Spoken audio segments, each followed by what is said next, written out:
ജനങ്ങളെ കാണാൻ, ജനങ്ങളുടെ പ്രശ്നങ്ങൾ അറിയാനുള്ള യാത്ര എന്ന് പറഞ്ഞുകൊണ്ട് ഒരു ബസ് പിടിച്ച് മുഖ്യമന്ത്രിയും മന്ത്രിമാരും പോകുന്നു. ഇവിടെ പണമില്ല, കേന്ദ്രത്തിൽ നിന്ന് പണം ലഭിക്കുന്നില്ല എന്ന് പറയുന്ന ഘട്ടത്തിലാണ് ഈ യാത്ര നടത്തിയത്. അതിനെ ധൂർത്തെന്ന് പറഞ്ഞ് വിമർശിച്ചവരെ മോശം പരാമർശത്തിലൂടെ വായടപ്പിക്കാനാണ് ശ്രമിച്ചിട്ടുള്ളത്. യാത്ര നടത്തി ജനങ്ങളോട് കാര്യങ്ങൾ പറയുകയാണ് ചെയ്തതെന്ന് പറഞ്ഞു. ജനങ്ങളിൽ നിന്ന് കേൾക്കാനാണെന്ന് പറയുന്നത്. പക്ഷേ ജനങ്ങളിൽ നിന്നാണോ കേട്ടത്? പൗരപ്രമുഖരിൽ നിന്നാണ് കേട്ടത്, അല്ലേ? ഇതൊക്കെ നമ്മൾ കണ്ടതാണ്. ഇതിൻ്റെയൊക്കെ ഫലം ഈ തെരഞ്ഞെടുപ്പിൽ പ്രതിഫലിച്ചിട്ടുണ്ട് എന്നുള്ള യാഥാർത്ഥ്യം അവിടെ നിൽക്കുന്നു.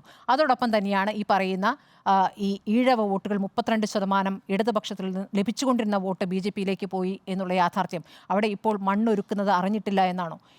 ഇത് കൃത്യമായും ഓരോ സ്ഥലങ്ങളിലും ഓരോ ഭാഗത്തും പാർട്ടി അണികളിൽ അല്ലെങ്കിൽ പ്രവർത്തകരിൽ ഉണ്ടാകുന്ന വ്യത്യാസം അറിയാനുള്ള സംവിധാനം ഈ പാർട്ടിക്കുണ്ട്.